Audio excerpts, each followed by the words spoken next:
Good day, technicians. It's Richard. Once you guys follow me along today, we're going to do a simple brake job on this 2010 F-150 4x4. We'll get started.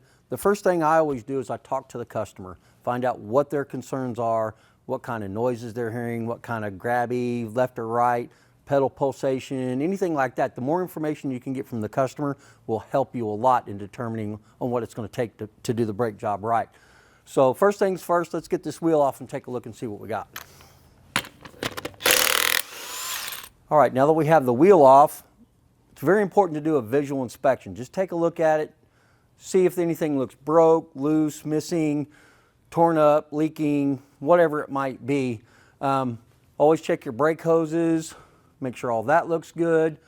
Some of these vehicles have ABS leads that go down to it. Make sure all that stuff looks good, because now's the time to replace all that. Next thing we'll do is we'll get the caliper off, then we'll get the caliper adapter bracket off, and then we'll get our rotor off. When you get to this point, you want to slide the caliper off and have a hook ready. You never want to hang your caliper. These things are pretty heavy, especially the cast iron ones. You don't want to hang it by the brake hose, because it'll destroy the ends where it goes into the caliper, through the bracket, and where it hooks to the frame. You'll put undue stress on that. So just a simple hook. And then you can hook it in the frame, wherever you need to hook it. Keep the weight off of it. Get our old brake pads out of the way. Then take a look at your attachment hardware. There's usually always some kind of stuff in there. All that looks pretty well worn out. Make sure your caliper slide pins are nice and free. It doesn't much matter for this job because we're replacing everything new, but if you wind up reusing this bracket, you always want to make sure this stuff moves freely. We'll get our caliper adapter bracket off. Finally get our rotor off. One thing you want to look at right here on your hub to rotor interface, you can obviously see all the rust, the corrosion. You want to try and get as much of that off as you can. You don't want that stuff getting trapped between your hub and your new rotor. Causes run out, can cause the steering wheel to shimmy, the brake pedal to pulsate. Clean that up real good. Just takes a simple wire brush. You don't have to be crazy about it. Just get all the big stuff off. That all looks good now. Spin your hub. Make sure it's not loose. Make sure it's not making any funny noises. A lot of times a bad hub can give what customers can sometimes perceive as a brake noise when it's actually in the hub. Make sure it's not making any funny noises. There's no in play in it. It doesn't sound like, when you turn it, doesn't sound like there's a bunch of loose rocks in there or whatever. Right. So now we want to get all this stuff clean. Get all that big loose stuff off of there. You don't want to get any of that trapped on the new stuff you're putting on. All right, so now we're going to install our new brake rotor. As you can see, these have a protective coating on them. What this does is it keeps them from rusting while they're on the shelf, and also once they've been on the vehicle for a while, it keeps the cooling veins from rusting out. I've seen them, especially in northern states, these vents will just be full of rust and they can't get proper airflow across them. So we're going to go ahead and install that. Get that on there. Some of these rotors come with a Cosmoline style coating that you have to clean it. You have to get it off because it's almost like a wax. These Duralast rotors come with a protective Z-clad coating. It'll come off when you start using the brakes, no problems. So now we're going to start installing our calipers. I always start these bolts by hand. This is one of the last things you want to cross thread, because then you have to change out the whole spindle. Time for our new brake pads. I always get all 4 of them out, lay them out, make sure everything looks good, make sure they match your old ones. These are Duralast Gold.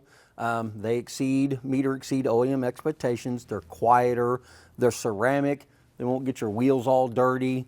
On the back side, they have these nice shims on here. What the shims do is they absorb vibration. All brake noise is caused by vibration, so anywhere you can limit that, it'll help the brakes run a lot quieter. That's exactly what these do here. Brake pads have the same protective coating, that way they don't get all rusty and deformed and stuff like that. And now I'm going to install the hardware. We're going to get all those on. Again, what these do is these help isolate the brake pads, keep the vibration down so we don't have any undue noise. And then it gives a good, nice place to put the brake pads on so they can slide like they need to slide.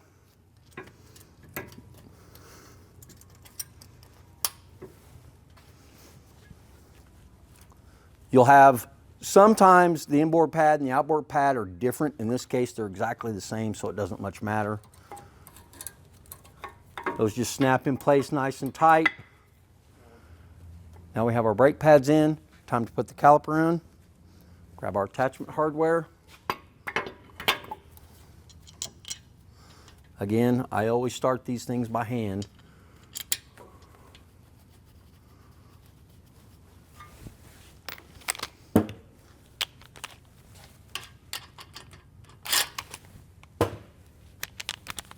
Sometimes the new calipers have a little different bolts. Okay, caliper adapter brackets on, calipers on, new pads are in. Next, what we're going to do is we're going to transfer the brake hose from the old caliper to the new caliper. New caliper bolt and these little copper crush washers. These are pretty important. You don't typically want to reuse the old ones because once these crush, they take a set.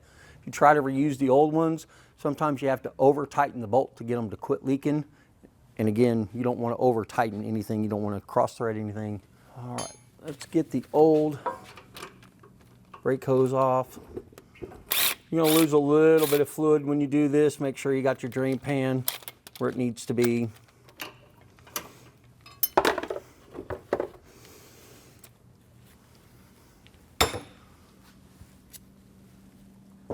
Old bolt, old hardware's got to come off. You don't want to reuse that stuff.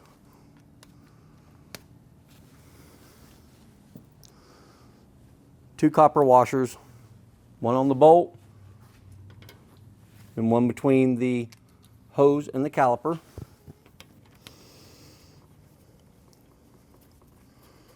Again, start everything with your fingers.